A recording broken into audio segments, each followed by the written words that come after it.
Siamo nel magazzino del Banco Alimentare del Veneto e siamo molto felici di poter chiudere questo 2021 con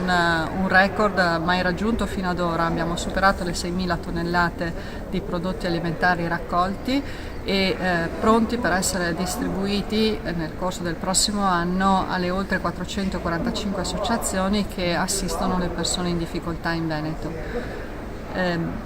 Innanzitutto vogliamo ringraziare le associazioni per il lavoro grandissimo che fanno giorno dopo giorno e per l'amore e l'attenzione che pongono rispetto alle persone che oggi si trovano in difficoltà, magari anche una difficoltà temporanea, ma comunque una difficoltà a comporre un pasto completo durante la giornata. Nel corso del 2021, grazie al loro lavoro, abbiamo potuto raggiungere oltre 85.000 persone in Veneto e questa è una soddisfazione che per noi è importante, che ci dà un ulteriore stimolo per continuare nel corso dei prossimi anni.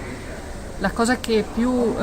ci soddisfa è anche il grande risultato della colletta alimentare, che ancora una volta ci ha stupito rispetto alla generosità dei cittadini del Veneto e ci permette appunto di poter distribuire prodotti che difficilmente possiamo trovare nella nostra raccolta quotidiana. La cosa che chiediamo in questo momento è volontari, stiamo cercando persone che ci aiutino nei magazzini, in quello di Verona e in quello di Padova, perché il lavoro è cresciuto molto e i nostri volontari storici, che sono diversamente giovani, hanno bisogno di un aiuto a poter distribuire ancora di più e ancora meglio i prodotti che stiamo raccogliendo.